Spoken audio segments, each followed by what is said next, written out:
From sunny Southern California, this is the Executive Housekeeper 101 from HousekeepingRehab.com. Here now is your Executive Housekeeper, Abel Josephson. All right, here we go. Something really different this time. It's easy to talk about procedures and guidelines and rules and regulations and protocol and productivity and all that stuff, but I want to talk about the things that help keep your department have a culture of peace in your environment. This is perfect for you, the first-time executive housekeeper, if that's you, supervisors that are wanting to get more information about what can be done in the running of a housekeeping department. All right, so you get it. This is in not any particular order. It's just random. I'm just gonna go boom, boom, boom-de-boom. Here we go. Always fight for your people. Fight for their overtime pay. Try to get them overtime if it's legit. Fight to keep them on the clock. Don't send them early just so we can cut costs. Fight to get them the tools they need. Get them the best cleaning supplies. Don't just buy the crap from Ecolab that the companies always use because they get it for free. Get them tools. Do you need knee pads? Do you need squeegee? What you do things a little bit different. Do you need one of those brushes for that? Oh yeah, I'll get you one. Fight for their hours. Fight for their raises. One time, I gave everybody in my department a 98%, one or two of them got hundreds. They did everything we asked of them. And HR came back to me and said, I think you need to dumb these numbers down just a little bit. I think we need to send a message that says we need you to push a little bit harder next year. We need to get a little bit more performance out of you. And these high scores, they're gonna be comfortable and they'll start to slack off. And I say, look, pal, these ladies come in every day on time with me. They know you run a good schedule and uniform. They look like $1 million. They are on time. We have no complaints from guests on their rooms. Their attendance is there. Their attitude is there. You're not going to get more out of them. They've been here for 9 years. What are we going to get more out of them next year that we didn't get out of them this year? And I told the HR director, absolutely not. If I have interviewed them, I have given them a performance, I've coached and counseled them for the new year. They get a 98 or they get 100, right? Why did you get a 98? Well, a couple of times I caught you didn't have your hose on upstairs, right? You wear it to the morning meeting because you know I'm looking. Well, I look when I'm upstairs too. Hey, uniform's an issue with you. It's gonna cost you on the yearly review. That's just how it is. But a 98.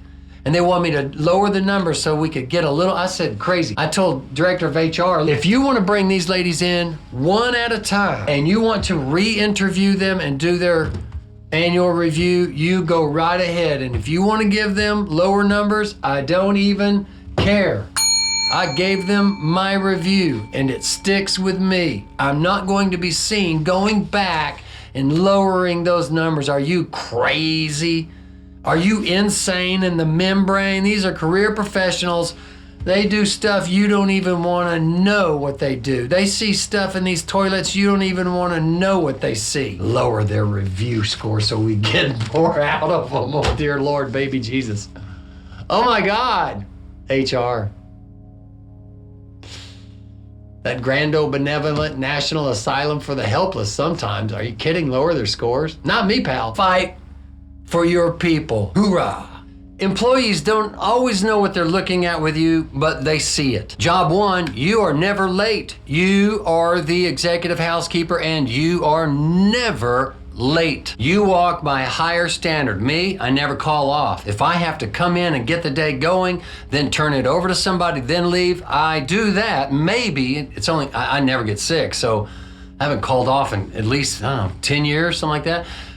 I'll hand it off to somebody, but by God, I get in there and I open up that house, I do my job, then I go if I can't make it. But I don't call off. It is my suggestion, you never call off. Oh my God, never be late. You walk by a higher standard. We are humans who are resources for labor. But as people, we're all the same. And I'm talking about how to treat people with a sameness that endears unto you and bestows upon them an environment or a culture in your department that's peaceful, that's kind and gentle. Be the same person every day. Be the same person every day. Don't come in on Mondays because it's Monday. You got a blue Monday thing going on. Dear God, what is that? Be the same person every day. Here's how it works. These employees, they come in and they all have a little antenna that is their life. Their life is an antenna. And you're a very important person in their day. They're going to come in and operate with you, take information from you, take instructions, work with you, help make ideas and that sort of thing. They're going to work off of you. And so therefore, they're going to feed off of you, and they're going to feed off the energy that you bring to your office. Be the same person every day. Same good mornings to everybody. Don't skip somebody. I always stand at the door. As they come in, I stand there and I open the door for them. It's a tradition with me. Every morning I make that time. I get all my stuff done. So when the ladies come, they knock on that door, I open it up and I greet them and welcome them in. Be the same person every day. If you're grumpy and crabby, well, I just, and you're like, don't even talk to me until I've had my coffee. They go, oh, okay, walk on eggshells now. Don't ever do that to people. Don't ever do that to your staff.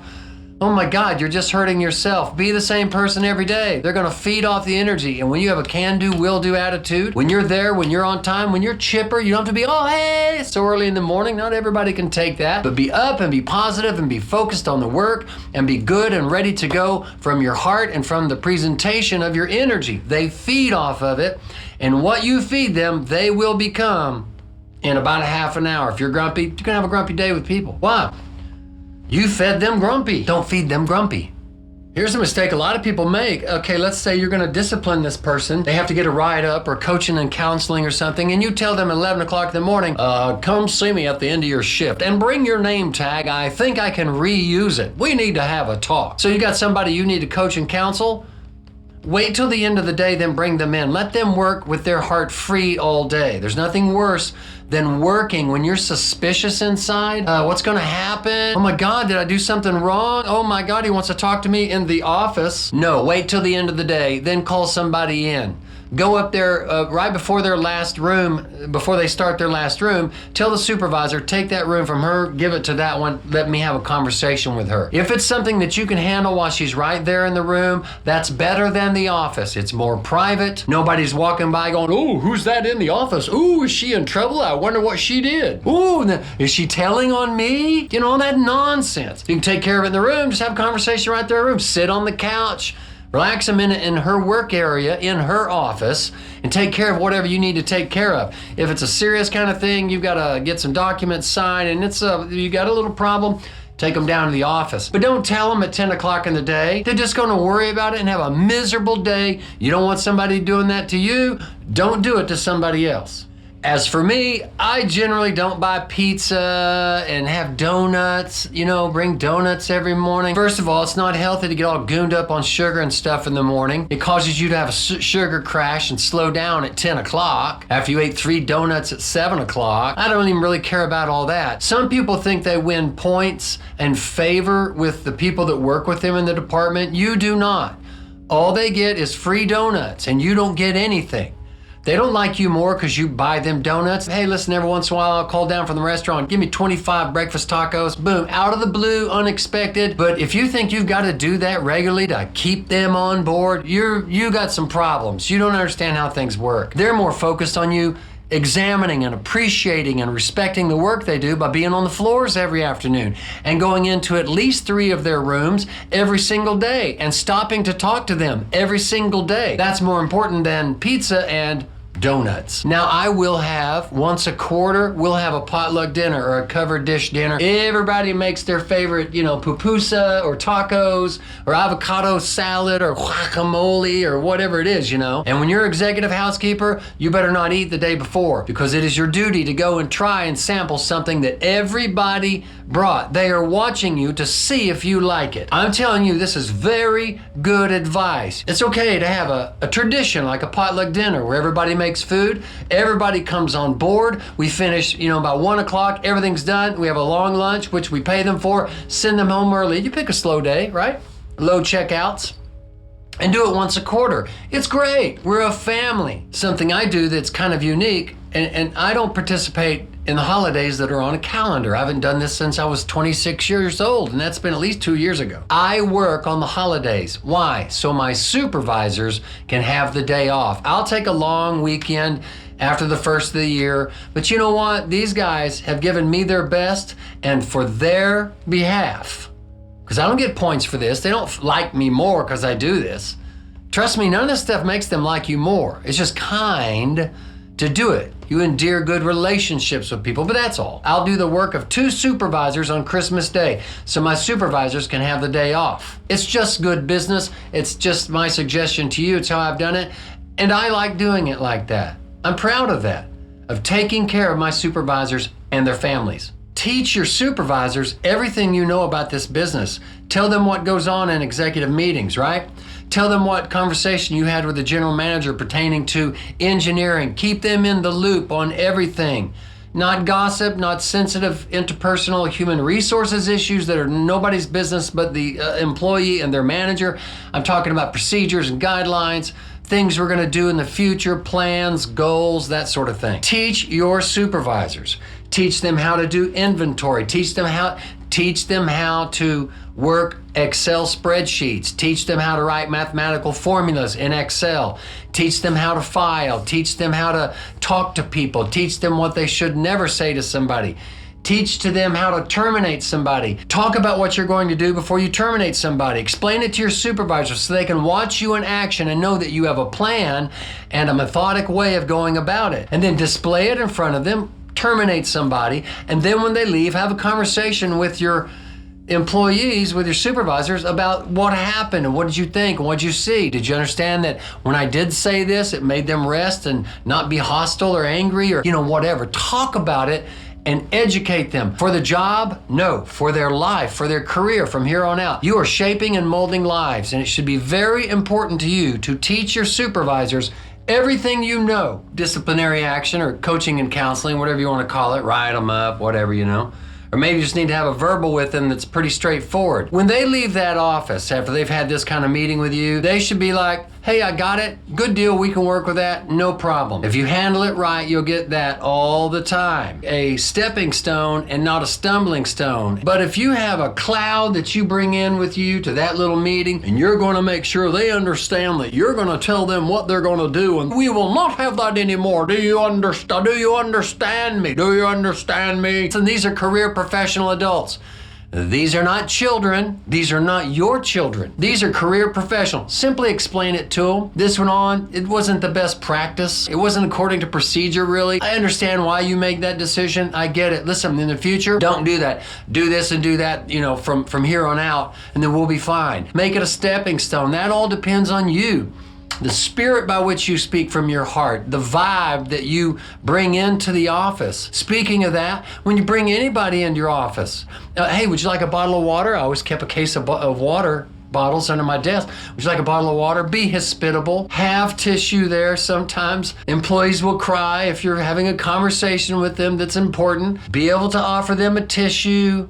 Be human, be decent, and bring a vibe that's like totally cool. It's not the end of the world. Oh, we're going to have the conversation. We're going to get a signature. We're going to change how we do it. But how we have that conversation can be just say, hey, listen, I never spank for the past. It doesn't do me any good. It doesn't help them. It doesn't help me. It builds a friction that takes a week for us to get over. Hey, listen, that happened. Don't do that. You have to do it this way and do it that way. We good, right on. Hey, thanks. Hey, by the way, I was in your rooms today and your coffee makers are spotless, right? And your artwork is straight as an arrow. I look at that and your stuff's right. Thanks, we'll see you tomorrow. Thank you for letting me share these things with you. Thank you for letting me talk to you. It's not always easy to sit somebody down, and I appreciate your heart and your sentiment and how you carry yourself when we chat. Thank you. It means a lot to me. I appreciate you. Be real about that stuff. Be authentic. You don't have to prove you're the manager. They know you're the manager. Be cool, baby. Just be cool. Be decent. Be human. Insecure managers are a scary nightmare to be around. I'm a manager. I'm an executive housekeeper. I don't want to be around scary managers that are insecure. Oh my God, don't be insecure. You're gonna have to figure out where you get your security, but do that. Don't be insecure. You make dumb decisions. You make people afraid of you to make sure they'll do what you want them to do. You're gonna make them afraid first, and then you'll get performance second. You'll get crappy, shitty performance. Quit doing that, stop that. They know you're the manager. Keep your word. If you tell your staff, I'm on vacation next week, when I come back, we're gonna sit down one-on-one with each of you and just review where you're at and see where you're at. Everything's cool. I want to sit down and just talk to each one of you personally. The day you get back, you better start having one-on-ones. Don't put it off till the next day, then the next week, and then till finally everybody forgets you say it. But they don't forget you say it. They want their one-on-one. Time with you is important to them. They get your undivided attention. It's important to them. Keep your word. Keep your word comes with never late. You're never late. Don't ever be late. Not 1 minute late, ever. You walk by a higher standard. We have always been in those situations where you have two people that can't get along, and one person comes to you and says, oh, this person, you need to watch them. They're doing this, it's bad, and I saw them, and they're gossiping, poisoning the department, they are bitter, blah, blah, blah. And you got the other person they're talking about comes around, I just want to let you know, that one over there, keep an eye on that one. She's causing a problem, and when she goes on the floor, she's slams the door, she's very loud, and she's was yelling at the supervisor. So when you sit down with these two people, you can't tell what they're talking about. You can't tell who's telling the truth. You can't tell who started and who finished and who, no. You get them both together and you go, I understand you guys have a problem. You work it out, because I don't know who's telling me the truth. So right now, if I were going to take an action, I would give both of you a verbal warning, or I would write both of you up and document that conversation. So you all straighten it out, or as far as I'm concerned, you're both 50% of the problem. The two of you are the problem, not one or the other. So y'all need to be mature career professionals and work this thing out. If I have to get involved, I'll not pick a side. It's real easy. Let's do it like that. Works every time. Never use the word favor. Hey, Veronica, can you do me a favor and work on Thursdays? I know you're off, but I'm short of people. Never use the word favor. Can you do me a favor and work on Thursday? That word favor implies something in return, right? It implies if you'll do me this favor and come in, I'll give you something later. Why? It's a favor, and we always pay back favors. It's part of how favor works. Never use the word favor. Use the word assist. Can you assist me? I need assistance. I don't need help. The department needs assistance. Can you assist us and work on Thursday, which is your day off? See the difference? There's a big difference in the verbiage or the script that you use. Never use the word favor. Never ask for favors. Ask if somebody can assist you. Simple.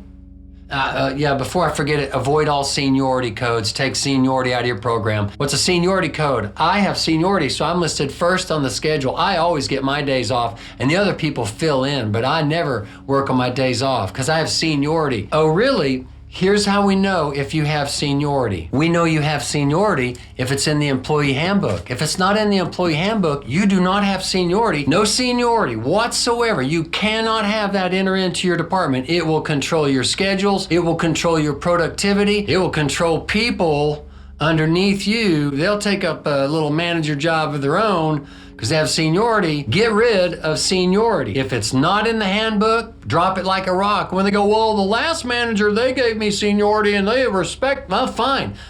They work over at Brand X, go work over there. That employee handbook is my constitution. If it's not in there, I don't have to give it to you. I shouldn't have to say this, but I will. Never express anger. It's bad form. Remember, they're feeding off of you. When you throw a fit or you shout something really abrupt and corrosive and abrasive in a morning meeting, and then you walk off, you get to the floors and do your job. Do that. You do this. I don't even know what to, get out of my, go away, not in my hotel. Don't do that to people. Never express anger. One more thing about that. If somebody's angry with you, when somebody's on fire, don't put your hand in. Give it a little time to simmer down. Then find a way to come around and go, what's going on? It's just you and me. Let's just have a conversation. Right? It's just two people. It's not manager, subordinate, employee. No, we're just, look, my name is Abel, and I don't want to have a friction with you. Tell me what I can do. Share with me what it is, and I'll think about it, and I'll give it some thought. Right? I'm willing to change me, but more importantly, I want to keep the dialogue open. I want to have a conversation with you. Keep it real. Be authentic.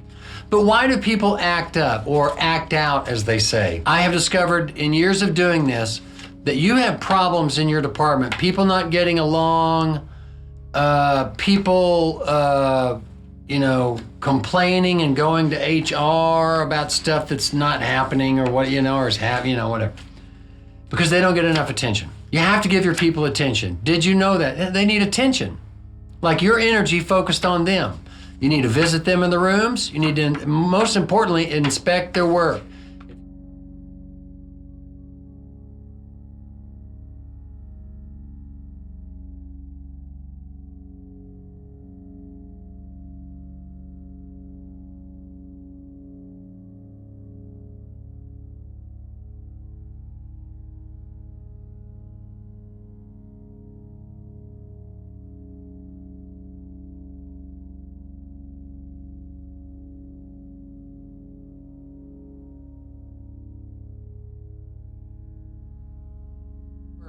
If you have housemen that are buffing floors at night, that's right, you shag your ass down to that hotel at 3 o'clock in the morning and show up. You get out of your bed and come down. They didn't go to their bed because they're gonna work all night. You get out of your bed and you come down there. At least once this year while they're doing it, show up and appreciate it. Or you come in early before they clock out after they've buffed all of the hallway floors in the HR department and down to the employee cafeteria and the main hallway leading to housekeeping and the offices. They've done all that. You come in an hour and a half early so you can be there an hour before they leave and inspect it and care about it and take extra time out of your life.